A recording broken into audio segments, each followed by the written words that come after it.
에베소서 5장 33절 다 같이 합독하겠습니다. 시작. 그러나 너희도 각각 자기의 아내 사랑하기를 자신같이 하고 아내도 자기 남편을 존경하라. 아멘. 오늘은 행복한 가정이라는 주제를 가지고 같이 은혜 나누고자 합니다. 하나님은 질서의 하나님이시다. 두 번 고백하겠습니다. 시작. 하나님은 질서의 하나님이시다. 하나님은 질서의 하나님이시다. 질서라는 말이 굉장히 중요한 단어입니다.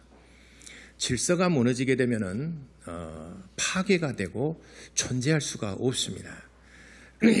이 세상의 모든 만물들 하나님이 지으실 때도 다 그 질서대로 움직이고 있습니다. 태양을 중심으로 해서 수금지와 목도 전해명 그 주위를 일정하게 돌고 있고, 또 지극히 작은 미시적인 세계를 보게 되면은 원자 핵이 있고 그 주변에 전자들이 돌고 그 일정하게 그 크기에 따라서 전자들의 수도 일정하게 존재하고 있습니다. 그래서 모든 만물들이 그 질서를 따라서 움직일 때 만물들이 존재할 수 있는 것입니다. 뭔가가 하나가 잘못되게 되면은 한쪽으로 힘이 쏠리거나 그러게 되면은 그 힘의 균형이 무너지게 되면은 결국에는 만물들이 존재할 수가 없는 것입니다. 그래서 이 세계 모든 만물들이 다 질서를 따라서 움직이듯이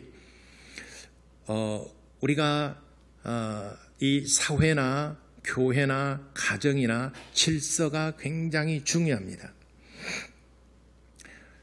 나라에서는 대통령은 대통령으로서, 또 행정부는 행정부로서, 사법부는 사법부로서, 국회는 입법부는 입법부대로 자기 역할들을 충실히 할 때 다 질서가 있고, 또 힘의 균형을 따라서 나라가 건강하게 성장해 갈 수 있는 것입니다.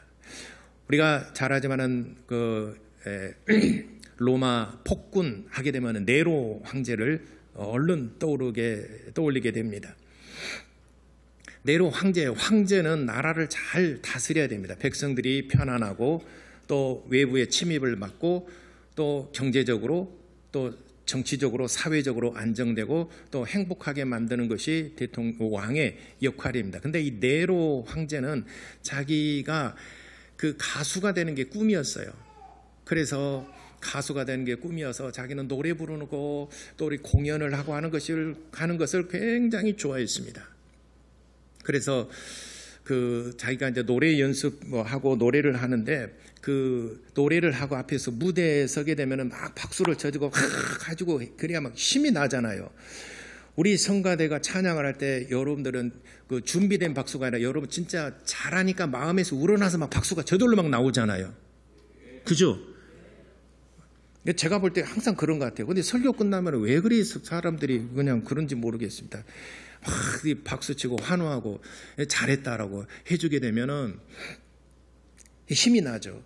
그러니까 음악에는 음악하는 사람이 있으면 무대도 있어야 되는 관객들이 굉장히 중요하죠. 음악의 3대 요소 중에 관객의 역할이 굉장히 중요하죠.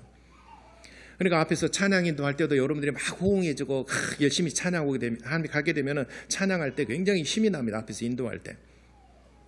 근데 관객들, 성도들이 호응을 안 해주고 그냥 여러분들 괜히 화난 표정으로 하고 있으면 앞에서 내가 뭐 잘못했나. 수요일날 찬양 인도자가 제일 힘들 것 같아요. 수요일날 찬양 인도자, 그죠? 진짜 힘들어요. 제가 그 심정을 알아요. 저도 수요일날 찬양인도 딱 끝나고 제가 설교하려고 딱 있으면 여러분 다 성질나 있어요.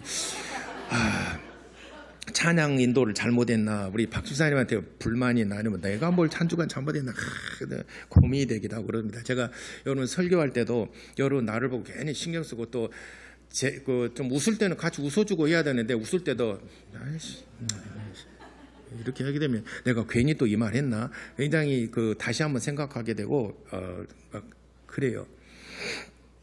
네로 황제는 5,000명의 남자들로 박수부대를 만들었어요. 5,000명이나 되는 사람. 네로가 노래를 부르면 박수를 연례적으로 이렇게 치면 막 거기서 많이 보던 박수인데 막 박수 치면서 막 환호해주고 막 그러니까 황제가 그랬습니다. 그래서 콩쿠르의 원정도 가고 대회에 있으면 막 나가서 그래서 기록을 보니까 네로가 우승 트로피가 1808개. 그럴 줄 알았어요. 1808개는 뭐 아무것도 아니죠. 여기 기록에 보니까 1808개 우승 트로피를 가졌답니다. 그 네로 황제가. 근데 이 사람이 마지막 그 쿠데타가 일어나서 반란에서 죽음을 맞이할 때 그가 하는 유명한 말이 있어요. 내가 죽음으로써 아까운 예술가 한 사람을 잃게 되었도다라고. 그러니까 파스칼이 팡세를 썼는데 팡세 이런 말을 했어요. 토끼 한 마리 잡는데 온 동 관심을 쏠린 제 정신이 없었다. 정신 팔아먹었다. 누구에게? 토끼한테 토끼 한 마리 잡는데 온통 정신을 팔렸다라고 파스칼은 그렇게 비난을 했습니다. 비난. 왕이면 뭘 해야 됩니까? 왕이면은 백성들이 잘 살 수 있도록 경제적인 어떤 이런 그 지원, 그리고 외세의 침입을 막고 사회적인 안정, 이게 왕이 해야 될 일인데 자기가 예술가 역할에 지금 자기 역할을 잘 못하고 있지 않습니까? 그러니까 나라가 어려운 거예요. 또 그 후로도 17대 로마가 결정적으로 이제 이렇게 기울었던, 로마가 망하는 그런 어떤 분기점이 된 게 17대 황제 코모도스입니다. 코모도스는 또 글래디에이터, 여러분 영화 보시게 되면은 글래디에이터하고 그 검투사하고 딱 그 대결한 사람, 그 사람이 코모도스입니다. 코모도스는 로마 17대 황제로서 이 사람은 검투사, 싸움하는 것이 그렇게 체질적으로 타고났나 봐요.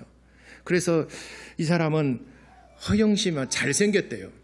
잘생겼고 허영심 많고 굉장히 그 왕성한 힘을 자랑하고, 그래서 코모도스는 헤라클레스의 그 갑옷과 투구와 분장을 하고 검투사로 나갑니다. 그래서 짐승들 있잖아요. 사자나 곰, 이런 그 짐승들을 그 창 던져서 죽이고 칼로 베어서 죽이고 그런 것을 굉장히 즐겼던 왕입니다. 그리고 검투사들, 노예들 중에서 노예 중에서 힘이 세고 싸움 잘하는 사람은 이제 그 원형 경기장에서 검투사라서 또 싸우고 막 그러지 않습니까? 근데 노예 검투사들을 12,000명이나 죽였습니다.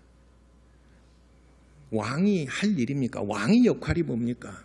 아까도 말씀드린 것처럼 외세로부터 침입을 막고 나라 사회와 경제, 또 번영, 안정된 행복한 사회, 행복한 가정을 만들어주는 것이 그 왕의 역할이지 않습니까? 현재 모든 나라의 대통령도 마찬가지입니다. 미국의 대통령도 자기 나라의 또 부국 강병을 위해서 그런 정책을 하는 것이고, 또 우리나라의 대통령도 그런 대통령이 뽑혀야 나라가 안정되고 또 대외관계나 또는 대내적인 여러 가지 경제적인 문제나 사회 안정 문제가 있는 거죠. 다른 곳에 정신 팔려 있으면 자기 역할을 하지 못하면은 그 사회가 불안하고 그 사회가 무너집니다. 그래서 질서라는 것은 자기 역할을 잘하는 겁니다. 교회 이제 좀 더 축소를 해보게 되면 이제 교회는 목사가 있고 장로 권사님 있고 여러분 성도들 있고 여러분 교사와 각 모든 직분자들이 있습니다. 자기 역할을 잘 할 때에 교회가 안정되고 교회가 질서를 잡아갈 때 성장할 수 있는 것입니다. 남의 것을 비판하고 내 것은 놔두고 다른 사람의 것을 비판하고 저는 왜 저렇게 하고 남의 것을 간섭하기 전에 내 역할을 잘 하고 있는가, 이런 유머가 있잖아요. 짜장하고 짬뽕하고 그 집에 맨날 짬뽕이 잘 팔린대요. 짬뽕은 뭐가 맛이다고요? 국물을 잘 빼야 된대요. 근데 짬뽕 국물을 기가 막히게 마시니까 그 집에 맨날 짬뽕만 팔리니까 함부로는 짜장이 자기 신세를 한탄하고 짜장은 짜장의 맛을 내야 하는데 짬뽕 국물을 갖다 잔뜩 부어가지고 나 먹으라 그러니까 버려버렸대요. 쓰레기통에다가. 누구 한 사람도 거들떠보는 사람이 있어요. 짜장에다 짬뽕 국물을 말아서 한번 드셔보세요. 어떤 맛인가? 짬뽕이 아무리 잘 팔린다라고 그래서 내 건 놔두고 짜장은 짜장으로서 고유 맛도 짜장을 찾는 사람이 있어요. 나를 알아주지 않는다고 해서 짬뽕 국물을 자기다 부으면 되겠습니까? 자기 역할을 잘 감당할 때 그것을 말하자면 질서라고 하는 것입니다. 질서. 이 세계 모든 우주 만물도 질서를 따라서 움직이고 사회도 그렇거니와 또 교회도 질서가 있습니다. 질서가 잘 잡혀진 교회는 성장하는 교회, 행복한 교회, 성도들이 행복합니다. 저도 이제 우리 교단에서 뭐 행사가 있거나 그게 되면은 저도 이제 뭐 순서를 맡아서 가게 됩니다. 그러면 어떤 교회 가보게 되면 안내하는 데서부터 정말 질서 있게 쫙 잘하는 교회들이 있어요. 역시나 그 교회는 뭔가 가게 되면은 살아있는 교회다, 뭔가 활동적이고 움직이는 교회다라는 게 딱 느껴집니다. 그런데 또 어떤 교회 가보게 되면은 그런 질서가 전혀 없어요. 그냥 주먹구기식으로 뭐 없으면은 그냥 불러가지고 그냥 이거 하라고 그러고 우왕좌왕 하는 그런 경우도 없지 않아 종종 있어요. 근데 우리 교회는 질서가 너무 잘 잡혀 있는 교회예요. 그렇게 믿고 싶고요.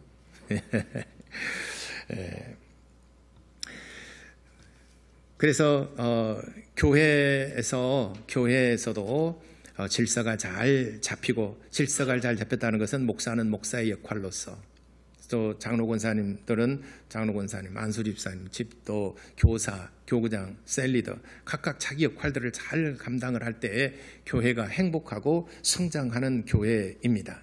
이런 교회들은 분열이 될 수가 없는 거죠. 자기 역할을 잘하는 교회. 괜히 남의 것에 시샘을 하고 남의 것이 잘 됐는가 잘못됐는가 남의 것을 판단하려고 하기 전에 내 역할을 지금 잘 하고 있는지, 내게 주어진 역할, 내 직분이 무엇인지, 내 역할들을 잘 하고 있는지 이거부터 점검을 하고 그렇게 질서를 잡아가게 되면 여러분 교회가 참 행복합니다. 가정도 마찬가지입니다. 가정에서는 부모가 있고 자녀가 있고 그렇죠. 자녀는 자녀로서의 자기 해야 될 일들이고 부모는 부모로서의 자기 해야 될 일들이 있습니다. 그래서 부모가 할 일들은 뭐냐? 자녀들을 주의 교양과 훈계로서 잘 양육하는 것입니다. 자녀들이 해야 될 것은 뭐냐? 부모를 공경하고 부모의 말씀을 순종하는 것입니다. 오늘 에베소서 6장 1절부터 2절까지 자녀들에게 권면하신 말씀이요, 주 안에서 너희 부모를 순종하라. 이것이 옳으니라. 이것이 옳다. 그렇게 하라. 순종하라. 이것이 부모님을 공경하는 것이다. 이것이 부모님을 공경하는 것이다. 부모님 말씀에 순종하는 것이 부모님을 공경하는 것이다. 여러분, 자녀들이 당연히 부모님을 공경해야 되잖아요.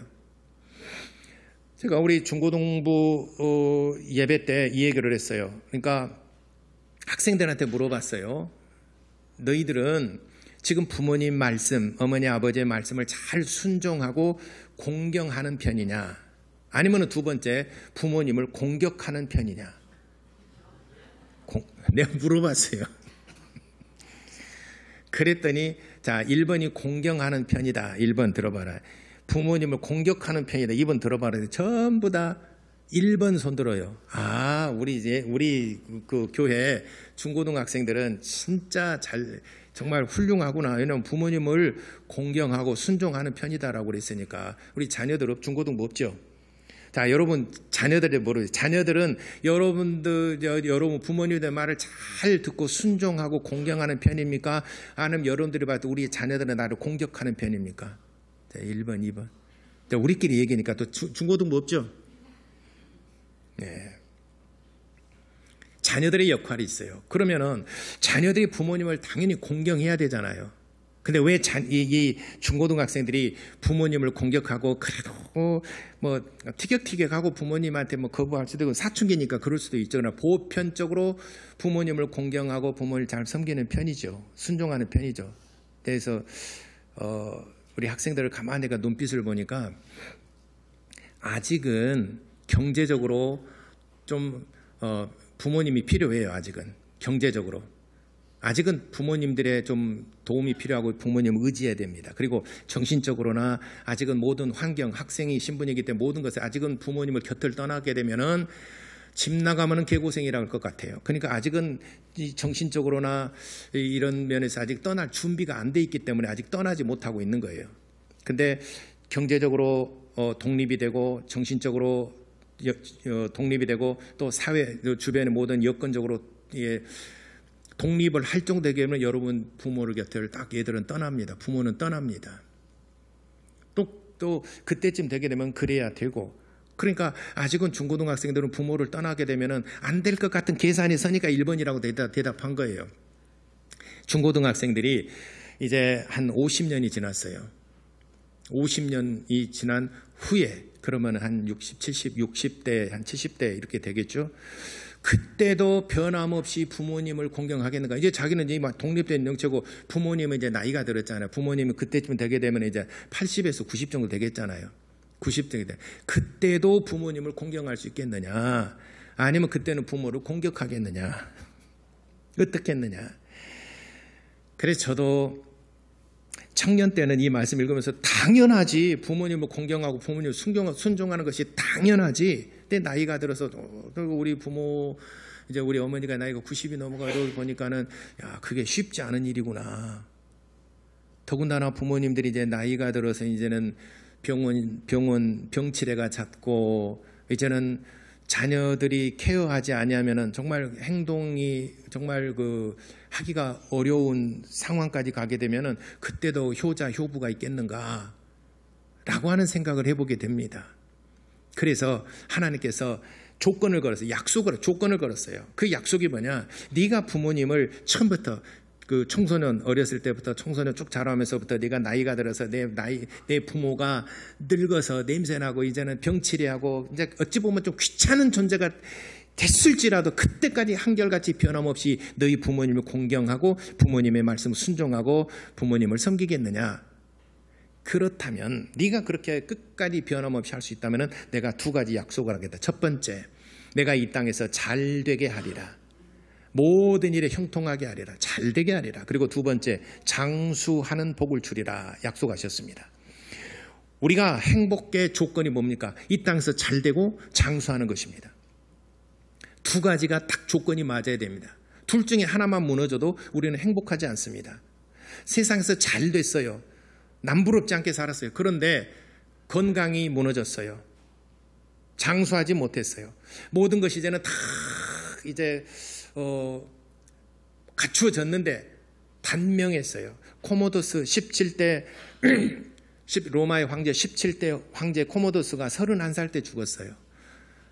그리고 알렉산더가 33살에 죽었어요. 이제는 뭔가 기계를 막 진짜 한참 이제는 막 기계를 펼 나이 30대지 않습니까? 근데 31살에 코모도스는 죽었어요. 이 검투사로서 12,000명이나 되는 그 검투사를 죽이고 사자와 곰들을 멀리서 창으로 던져서 명중시켜서 죽인 정말 용사죠. 용사. 글레이데이터입니다. 검투사죠. 근데 31살 때 죽었어요.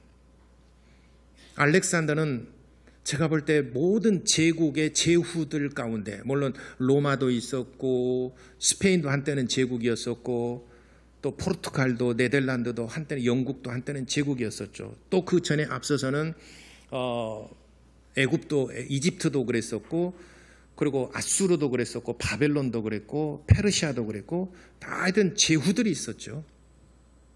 그 중에서 가장 많은 영토를 가지고 가장 많은 식민지를 가졌던 사람이 알렉산더예요. 아니, 알렉산더가 아니라 몽골의 칭기스칸이에요. 칭기스칸. 근데 성경에 말씀하시기를 이 모든 그 인생의 부귀영화는 꽃과도 같고 또 인생은 풀과도 같다라고 그랬습니다. 결국에는 계절이 해가 지게 되면은 그 모든 부귀영화도 다 지게 돼 있는 것입니다. 그러니까 우리 인생들이 가장 그 즐거움, 행복을 누리는 것은 이 두 가지 조건이 있어야 됩니다. 근데 몸이 건강하고 나는 뭔가 다 할 수 있고 그래요. 근데 돈이 없어요. 뭔가 잘 안 풀려요. 또 자녀들도 자리를 못 잡아서 자녀도 잘 안 돼요. 힘들어요. 고통스러워요. 그러면 또한 행복하지 못한 것입니다. 근데 하나님께서 장수의 복, 건강의 복도 주셨고 이 땅에서 모든 것이 잘 풀리는, 잘 되게 하는 복도 하나님이 주셨어요. 이 두 가지면 우리 인생은 정말 행복하죠.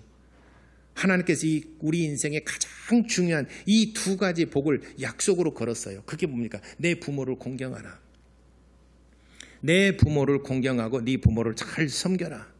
그리하면은 내가 이 두 가지 복을 내가 약속하리. 이게 약속이 있는 첫 번째 계명이라 2절에 말씀하셨습니다. 내 아버지와 어머니를 공경하라. 이것은 약속이 있는 첫 계명이니라.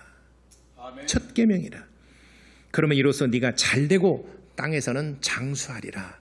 여러분 이 땅에서 잘되고 장수하는 복을 누리시기를 원하십니까? 여러분 부모님을 잘 공경하시기를 바랍니다.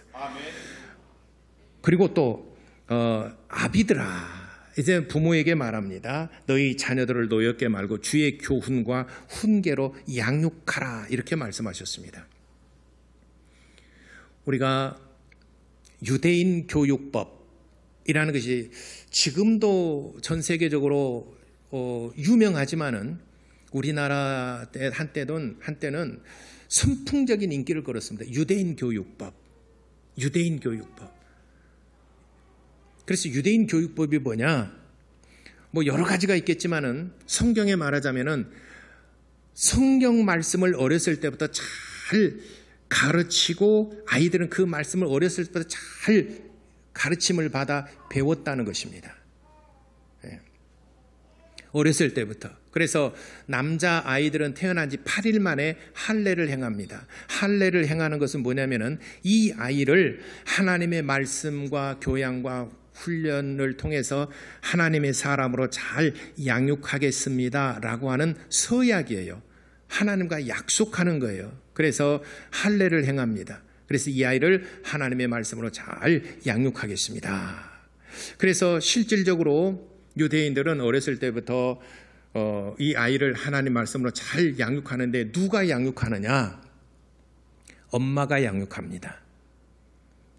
아버지는 나를 낳으셨고 어머니는 나를 기르시는 분이시다는 거죠. 어머니는 어렸을 때부터 나를 하나님의 말씀으로 잘 양육합니다. 잘 기릅니다. 그래서 어머니 품 안에서 하나님의 말씀을 배웁니다.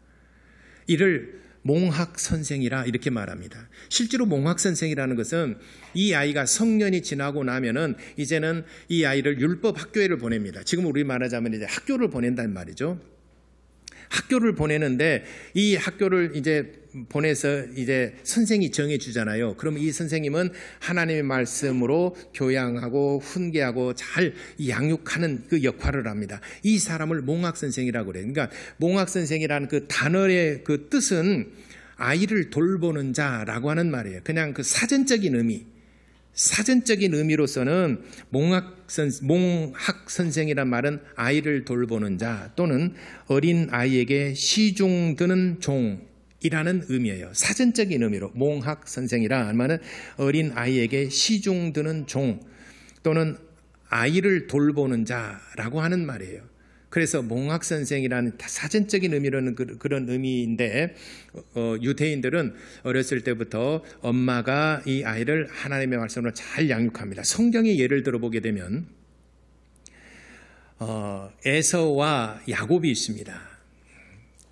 이삭이 에서와 야곱을 낳았는데 에서는 들사람이에요. 그래서 사냥을 좋아하고 코모도스처럼 사냥을 좋아하고 밖으로 나돌아다니면서 이렇게 아주 정말 멋있는 사람이에요. 더군다나 그는 털이 많은 사람이에요.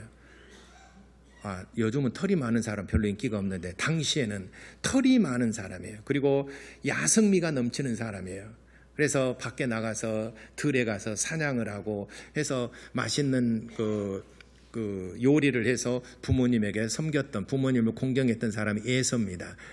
야곱은 그의 동생 야곱은 밖을 떠나지 않고 매끈매끈한 사람이었어요. 근데 그 집에서 어머니 곁을 떠나지 않냐고 어머니 곁 떠나지 않으니까 어렸을 때부터 하나님의 말씀으로 어렸을 때부터 잘 양육받던 사람이 야곱이에요.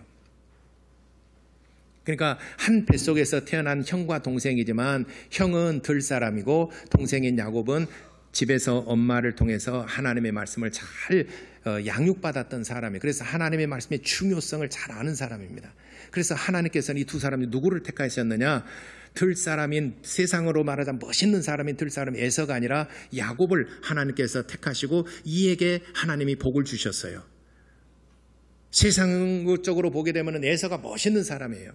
그래서 세겜이라는 그 유대 광야, 유대 산지의 세겜이라는 땅 큰 땅은 아닙니다. 자기의 야망과 야심을 펴기에는 이 세겜 땅이 너무 적어요. 그래서 사해바다 아래쪽에는 큰 평원인 세일산으로 갔어요. 세일산에서 거기에 자기의 야망과 꿈을 펼치고 큰 민족을 형성을 했습니다. 그 민족이 에돔이라고 하는 나라입니다. 에돔은 에서가 세겜은 아버지가 살았던 고향 땅이에요. 그건 너무 좁아요. 그래서 버리고 세일산으로 갔습니다. 세일산에서 자기의 꿈과 야망을 펼치면서 큰 민족을 이루었는데 그 민족이 에돔이라고 하는 나라입니다. 야곱은 그렇진 않았어요. 어머니 품속에서 양육받고 자랐던 사람입니다. 결국에는 하나님께서 세상에 야망을 가진 사람이 아니라 하나님의 말씀으로 어렸을 때부터 잘 양육받은 야곱을 택하여 하나님께서 역사를 이루어 가셨습니다. 그래서 어머니가 야곱을 잘 양육했다 해서 미성년자일 때, 어렸을 때는 어머니가 야곱의 몽학 선생이라 이렇게 읽었습니다. 그러니까 이 아이가 이제 성년에서 학교에 들어가기 전까지 엄마가 몽학 선생의 역할을 해준 거죠. 그리고 이제는 나이가 이제 성년이 되게 되면은 몽학 선생을 찾아서 하나님의 말씀으로 이 사람을 잘 양육할 스승을 정해 주게 되죠. 이와 같이 자녀의 역할 그리고 부모의 역할이 있습니다. 그리고 또 한 가지는 부부간에도 자기 역할이 있어요. 남편으로서의 역할이 있고 아내로서의 또 역할이 있습니다. 그런데 오늘 여기 보니까 오늘 본문의 말씀에는 6장 1절, 2절, 3절, 4절에는 자녀들과 부모의 관계고, 그리고 5장 33절에는 아내와 자기 남편의 관계입니다. 각각 자기 아내 사랑하기를 자신같이 하고, 또 아내도 자기 남편을 존경하라 이렇게 말씀했습니다. 아내를 사랑하고, 왜냐하면 아내는 하나님의 나라를 함께 유업으로 받을 연약한 그릇이기 때문에 그런 것입니다. 아내는 하나님의 나라를 함께 유업으로 받을 연약한 그릇입니다. 그렇기 때문에 남편이 아내를 사랑해야 한다는 것이죠. 어떻게? 자기 몸을 사랑하듯이 사랑하라 이렇게 말씀하셨어요. 종 부르듯이 막 그렇게 남자가 더 힘이 세고 여자는 아무래도 힘이 약하지 않습니까? 그러니까 위에서 군림하려고 하는 것이 아니라 역할이죠. 역할이 다른 거죠.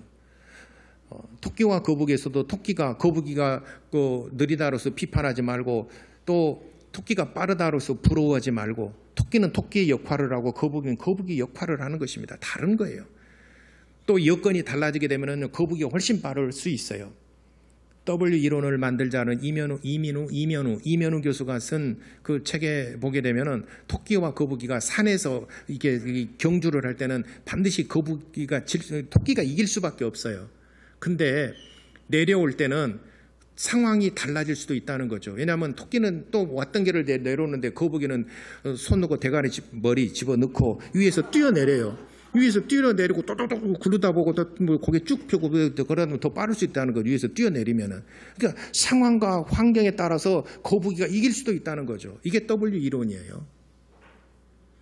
거북이는 항상 거기서 자야 되고, 아니 거북이가 잔가? 토끼가 자지. 토끼는 항상 거기서 자야 되고, 그러나 요즘 현대시대에 누가 토끼가 잡니까?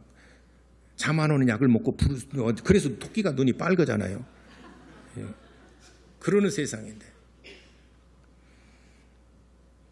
그러므로 다시 말씀을 정리하자 보면은 이 세상 모든 법칙도 그렇지만은 교회에서도 자기 역할들을 잘 감당하고, 가정에서도 자녀, 부모, 또 남편과 아내 자기 역할들을 잘 감당하고 서로 존중해주고 아껴주고 사랑할 때 그 가정이 행복하고 그 교회가 참 행복한 교회, 그런 교회 가정이 될 수 있습니다.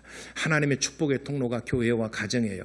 교회와 가정이 행복하게 되면 여러분 정말 행복하고, 하나님께서 그 축복의 통로를 통해서 하나님의 복을 주시되 여러분과 여러분 가정, 여러분 자녀들이 잘 되는 복을 줄 줄 믿으시기를 예수 이름으로 축원합니다. 기도하겠습니다.